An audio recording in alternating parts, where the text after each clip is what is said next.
सो आज पढ़ेंगे functional regions of a cell. तो there are 3 basic functional regions of a cell. First is plasma membrane, second is cytoplasm and third is nucleus. ये plasma membrane, cytoplasm and nucleus. तो plasma basically plasma membrane क्या है? ये एक outermost thin elastic transparent and electron microscopic ये एक membrane है। Semi permeable इसका नेचर है। सेमी परमिएबल मीन्स कुछ पदार्थों को ये जाने देगी, अपने अंदर से ट्रांसफर होने देगी, और कुछ को अलाउ नहीं करती, जो भी हैवी पदार्थ होंगे। ठीक है, तो इसका बेसिकली फंक्शन क्या है? It helps in exchange of material between cytoplasm and extra cellular fluid. Extra cellular fluid वो होगा जो एक सेल के बाहर होगा। ठीक है, तो उसको एक्सचेंज को ये हेल्प करती है। प्लांट्स में क्या होता है? बेसिकली प्लांट में एक और लेयर आ जाती है इसके बाहर, जिसको हम क्या, प्लाज्मा मेम्ब्रेन के बाहर एक और लेयर आती है, उसको हम क्या कह देते हैं? Cell wall. ठीक है, तो सेल वॉल का फंक्शन क्या है? सेल वॉल कैसी होती है? रिजिड होती है, रिजिड होगी, प्रोटेक्टिव इन नेचर होगी, प्रोटेक्टिव एंड सपोर्टिव, सपोर्ट करेगी प्लांट को खड़ा होने में। ठीक है, तो एनिमल सेल में सिर्फ सेल प्लाज्मा मेम्ब्रेन होती है, लेकिन प्लांट सेल में एक और कवरिंग आ जाती है, जिसको हम कहते हैं cell wall. It is rigid, थोड़ी कठोर होगी, प्रोटेक्टिव, प्रोटेक्शन का काम करेगी, एंड सपोर्टिव, प्लांट को स्ट्रेट खड़े रहने में सपोर्ट करेगी। ठीक है, तो ये होती है हमारी ये अभी बेसिक प्लाज्मा मेम्ब्रेन। इसके बाद आता है साइटोप्लाज्म। साइटोप्लाज्म क्या है? It is an amorphous homogeneous colloidal, थोड़ा अमॉर्फस जिसकी कोई शेप नहीं होती, अमॉर्फस कोलोइडल ग्राउंड सब्सटेंस है जो प्लाज्मा मेम्ब्रेन, ठीक है, plasma membrane and nucleus in उसके बीच में प्रेजेंट होता है। ठीक है, इसका फंक्शन बेसिकली क्या होता है साइटोप्लाज्म का? ये बायोसिंथेटिक इन नेचर होता है। ठीक है, बायोसिंथेटिक मीन्स ये प्रोटीन सिंथेसिस में हेल्प करता है। इसमें हमारे राइबोसोम्स होते हैं, ठीक है, जो प्रोटीन सिंथेसिस में हेल्प करते हैं, और इसका नेचर होता है कैटाबॉलिक, जो कि सेल रेस्पिरेशन में हेल्प करता है। ठीक है, तो साइटोप्लाज्म में हमारे दो क्या होगा? एक तो प्रोटीन बायोसिंथेटिक इन नेचर हो गया, and catabolic in nature. Biosynthetic means protein synthesis में हेल्प करेगा, and catabolic cell respiration pathways में हेल्प करेगा। ठीक है, तो सेल जो ये हमारा साइटोप्लाज्म है, इसमें भी दो तरह के स्ट्रक्चर्स को भी दो कैटेगरीज में डिवाइड किया गया है, cell organelles and cell inclusions. Cell organelles क्या होता है? ये लिविंग साइटोप्लाज्मिक स्ट्रक्चर्स होते हैं, जैसे कि इसमें endoplasmic reticulum, ribosomes, Golgi body, mitochondria, plastids, plastids जो होते हैं प्लांट्स में प्रेजेंट होते हैं, lysosomes, microbodies etcetera. Cell inclusions ये नॉन लिविंग स्ट्रक्चर है साइटोप्लाज्म का, फॉर एग्जाम्पल वैक्यूल जो वेस्ट मटीरियल के लिए होते हैं। ठीक है, या प्लांट्स में कहें तो बायोएनर्जी के लिए। अब आता है थर्ड पार्ट, न्यूक्लियस। न्यूक्लियस क्या है? न्यूक्लियस एक मेम्ब्रेन बाउंड स्ट्रक्चर है। इसके अंदर हमारा क्या होता है? डीएनए होता है, डीएनए कंटेनिंग क्रोमोसोम्स। इसका मेन फंक्शन क्या होता है? ये जितने भी हमारे सेलुलर एक्टिविटीज होती हैं, सेल की जितनी भी एक्टिविटीज हैं, उनको डायरेक्ट करता है। ठीक है, तो इसलिए इसको क्या बोला गया है? Director of the cell. और इसका मेन काम क्या होता है? जो हमारी हेरिडिटी होती है उसको जनरेशन टू जनरेशन पास करना, जैसे पेरेंट्स से ऑफस्प्रिंग्स तक उनके जीन्स को ट्रांसफर करना। तो इसी बेसिस पर नेचर ऑफ न्यूक्लियस, सेल का भाई न्यूक्लियस कैसा है, उसके बेसिस पर इसको भी आगे दो कैटेगरीज में हम डिवाइड करेंगे, prokaryotic cells and eukaryotic sales. अब हम पढ़ने वाले हैं on the basis of nucleus. Nucleus के बेस पे 2 टाइप्स के सेल होती हैं कि न्यूक्लियस कैसा है।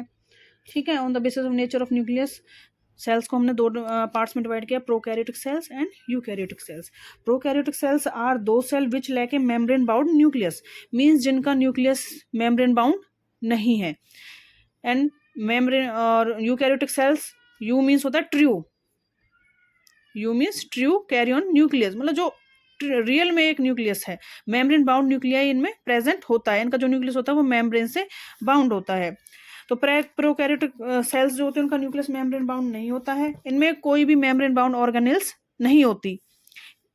On the other hand eukaryotic cells में मेम्ब्रेन बाउंड ऑर्गेनेल्स प्रेजेंट होती हैं, for example endoplasmic reticulum, Golgi complex, lysosomes, mitochondria, microbodies and vacuoles. और प्रोकैरियोटिक सेल्स में जो राइबोसोम्स प्रेजेंट होते हैं वो 70S टाइप होते हैं। राइबोसोम्स को हम क्या कहते हैं? Protein factory of the cell, क्योंकि ये प्रोटीन बनाने में हेल्प करते हैं। ठीक है, प्रोटीन्स फैक्ट्री है ये। राइबोसोम्स प्रेजेंट इनमें 80 एस टाइप होते हैं यूकैरियोटिक सेल्स में, ठीक है। तो ये क्या होते हैं, नॉन मेम्ब्रेन बाउंड राइबोसोम्स होते हैं, इनकी कोई मेम्ब्रेन नहीं होती है, इसलिए इनको क्या बोला गया है, non membrane bound cell organelles. ये दोनों में ही प्रेजेंट होते हैं, ठीक है। तो जो दोनों ही प्रोकैरियोटिक एंड यूकैरियोटिक सेल्स होती हैं, इनमें सेमी फ्लूइड मैट्रिक्स जिसको हम साइटोप्लाज्म होते हैं बोलते हैं वो होता है, ठीक है। सेल मेम्ब्रेन हो गई, न्यूक्लियस हो गया, और पूरे क्या होता है, साइटोप्लाज्म होता है। तो साइटोप्लाज्म ये मेन लाइन है, लाइन टू लाइन आता है एनसीईआरटी से। तो cytoplasm is the main arena of cellular activities in both the plant and animal cells. मतलब जितनी भी एक्टिविटीज होंगी सेल की वो कहाँ पे होती हैं, साइटोप्लाज्म के अंदर होती हैं, ठीक है। और प्रोकैरियोटिक सेल्स में कोई भी मेम्ब्रेन बाउंड ऑर्गेनेल्स नहीं होती है। इसके अलावा ribosomes not only present in cytoplasm, cytoplasm के अलावा और कहाँ कहाँ प्रेजेंट हो सकते हैं राइबोसोम्स, हमने देखा ना, जो प्लांट्स में क्या होती है, chloroplast and mitochondria, and on plant में क्लोरोप्लास्ट पे प्रेजेंट होंगे, और एनिमल्स में जो रफ एंडोप्लाज्मिक रेटिकुलम हो गया और माइटोकॉन्ड्रिया हो गया, इन पे तो ऑब्वियसली प्रेजेंट होते ही हैं, चाहे वो प्लांट सेल हो चाहे एनिमल सेल हो। लेकिन प्लांट्स में क्लोरोप्लास्ट में भी हमारे राइबोसोम्स प्रेजेंट होते हैं, ठीक है। तो in both prokaryotic and eukaryotic cells semi fluid matrix called cytoplasm occupies the volume of the cell, ठीक है। तो सारा वॉल्यूम हमारा किससे ऑक्यूपाई होता है, मैट्रिक्स से, जिसको हम क्या कहते हैं, साइटोप्लाज्म। तो cytoplasm is the main arena of cellular activities in both plants and animals. तो एनिमल सेल में एक और नॉन मेम्ब्रेन बाउंड ऑर्गेनेल होती है जिसको हम कहते हैं सेंट्रियोल। सेंट्रियोल हेल्प करता है सेल डिवीजन में, जब माइटोसिस मियोसिस होते हैं, ठीक है, तब ये सेंट्रियोल हमारा हेल्प करता है। ये एनिमल सेल्स में होता है, प्लांट सेल में सेंट्रियोल नहीं प्रेजेंट होता है। अब हमने पढ़ लिया कि दोनों सेल्स में, इसमें यूकैरियोटिक सेल्स में मेम्ब्रेन बाउंड ऑर्गेनेल्स होती हैं, ठीक है। सिर्फ एक राइबोसोम्स जो होता है वो नॉन मेम्ब्रेन बाउंड है, एंड एनिमल सेल में सेंट्रियोल जो कि हेल्प करता है सेल डिवीजन में। अब आता है सेल्यूलर डाइवर्सिटी। अब हमने सेल के बारे में, प्रोकैरियोटिक एंड यूकैरियोटिक सेल्स के बारे में पढ़ लिया। इसके बाद सेल्यूलर डाइवर्सिटी, कि किस तरह से इतनी हमारे जो है डाइवर्सिटी है, क्यों इतने सेल्स अलग अलग हैं।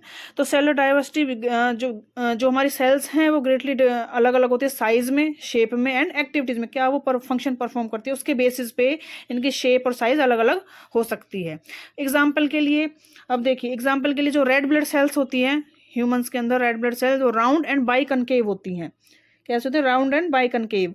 तो इनमें क्या होता है, न्यूक्लियस नहीं प्रेजेंट होता रेड ब्लड सेल्स में। रेड ब्लड सेल्स में न्यूक्लियस इसलिए प्रेजेंट नहीं होता तब क्योंकि इनको ऑक्सीजन, ये ऑक्सीजन लेके जाती हैं पूरी बॉडी के अंदर, ठीक है। वाइट सेल्स, जो वाइट ब्लड सेल्स होती हैं उनकी कोई एक पर्टिकुलर शेप नहीं है, ये शेप चेंज करती रहती हैं, जैसे कि अमीबॉइड, क्योंकि राइट ब्लड सेल्स जिनको हम क्या कहते हैं, ल्यूको, वाइट ब्लड सेल्स को ल्यूकोसाइट्स भी कहते हैं, इनकी शेप फिक्स्ड नहीं है, क्योंकि ये मटेरियल को एंगल्फ करने के लिए इनके क्या बनते हैं, सूडोपोडिया, सूडोपोडिया से फॉल्स फीट, ये कोई भी मटेरियल आता है यहाँ, या कोई बैक्टीरिया को एंगल्फ करती है मेनली, तो यहाँ आता है ये सूडोपोडिया, इसलिए इनकी शेप फिक्स नहीं रहती।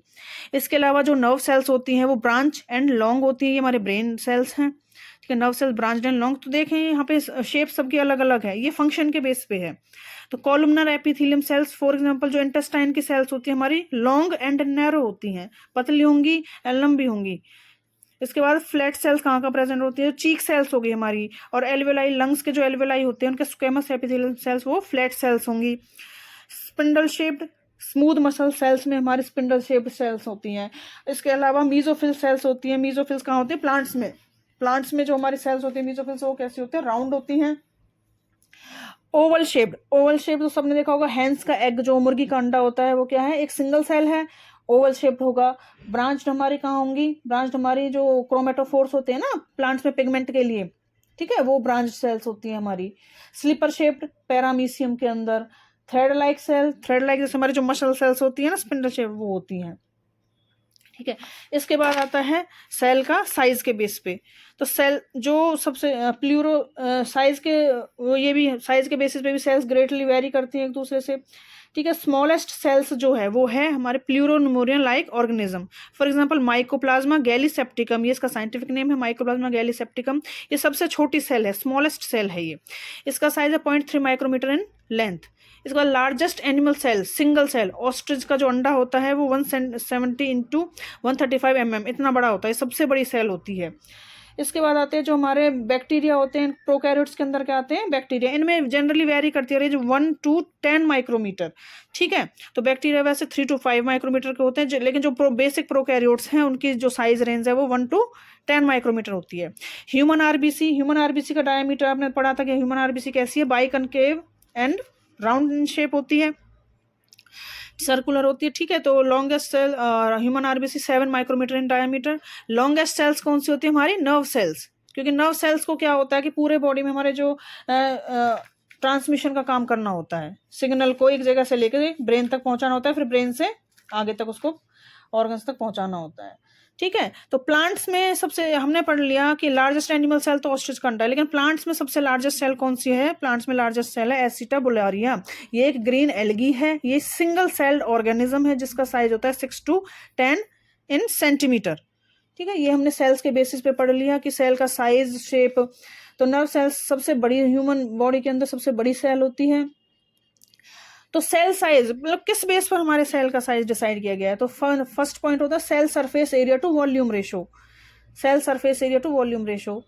और मेटाबॉलिक रेट, जनरली हमने देखा कि मेटाबॉलिक रेट क्या होता है कि भाई सेल कितना फंक्शन कर रही है। जनरली जो स्मॉल साइज सेल होगी, छोटी जो हमारी सेल होगी, ठीक है, तो उसमें क्या होता है उनका जो surface area to volume ratio है वो ज़्यादा होता है, ठीक है।